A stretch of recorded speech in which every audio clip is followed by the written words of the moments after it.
Namaskaram. I never foresaw that a remote village like this would occupy an important place in my itinerary while touring the state of Andhra Pradesh.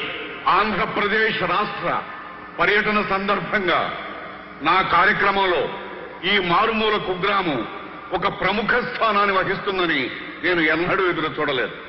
Mr. Suryam, with his relentless Shri Suryam and simple వారి అవిరామ సేవల ద్వారా ఆడంబరం లేని జనాంకిత జీవనం ద్వారా ఇది సాధ్యం చేశారు.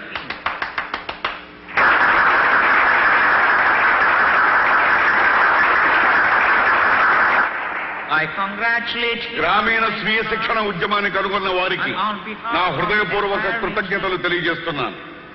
నా తరఫున యావత్ భారతదేశం తరఫున హృదయపూర్వక అభినందనలు తెలియజేస్తూ సగర్వంగా సమర్పిస్తున్న బిరుదు the young men of the decade, దశాబ్ది యువత.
శుభ సందర్భంలో మహాకవి శ్రీశ్రీ గారి మాటలు ఒక్కసారి గుర్తు చేస్తున్నాను. స్వాతంత్ర్యం, సమభావం, సౌభ్రాత్రం, సౌహార్దం పునాదులై ఇళ్ళు లేచి జనావళికి శుభం పూచి శాంతి శాంతి కాంతి శాంతి జగమంతా జయిస్తుంది, ఈ స్వప్నం ఫలిస్తుంది.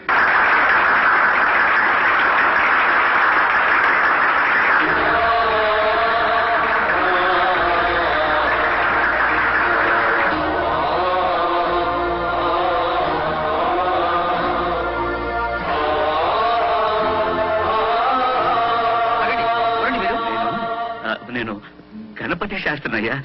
ఎవరండి గణపతి శాస్త్రి? అలా వెళ్ళకూడదు, వెళ్ళండి మీరు, వెళ్ళండి సార్.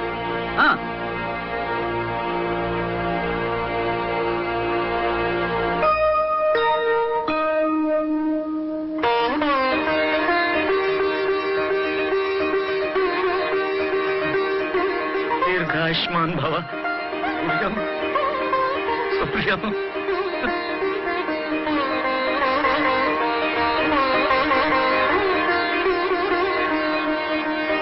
నమస్కారం. నేను సూర్యనారాయణ శాస్త్రి తండ్రిని. సూర్యనారాయణ శాస్త్రి తండ్రిని నేను. సూర్యనారాయణ శాస్త్రి తండ్రిని నేనేనని గర్వంగా చెప్పుకుంటున్నాను.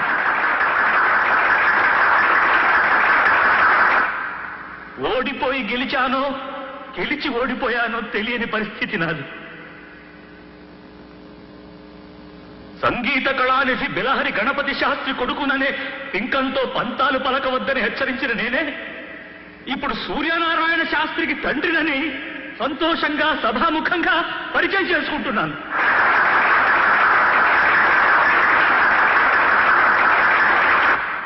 మల్లె పువ్వుల తీగను మల్లె తీగ అంటారు. మామిడి పండు వల్ల చెట్టును మామిడి చెట్టు అంటారు. సూర్యం వల్ల నేను సూర్యానికే తండ్రినయ్యాను. సంగీతమే సర్వస్వమని, సంగీతమే పరబ్రహ్మస్వరూపమని నమ్మిన నాకు సంఘహితమే సంగీతమని తెలియజేశాడు నా బిడ్డ. నా బాట కొన్ని వేల మంది వింటే సూర్యం నడిచిన బాట కొన్ని లక్షల మందికి ఆదర్శమైంది. ఈ దశాబ్దిలో ఎందరో గాయకుల్లో ఒక్కడిని నేను. కానీ మా సూర్యం ఈ దశాబ్దానికే నాయకుడయ్యాడు. కాబట్టి సంగీతానికి పరమావధి ఇప్పుడు నాకు అర్థమైంది.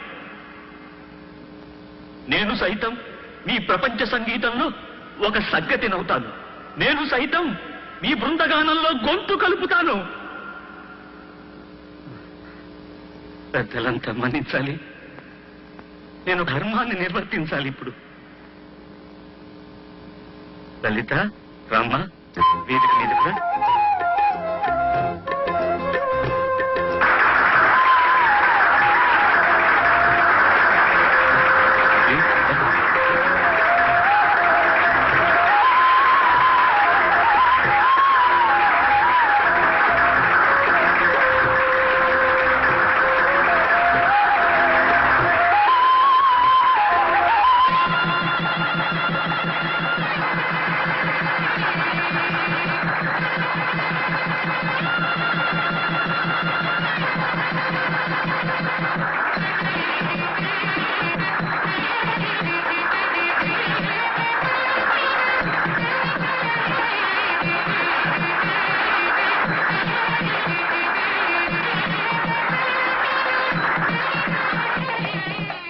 శుభం శుభం అయిన శుభారంభం.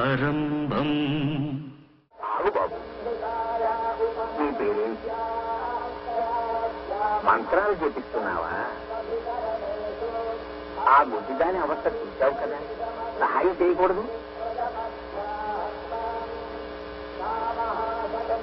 తోటి మనిషికి సహాయం చేయకూడదని మంత్రాలు చెప్తున్నాయా?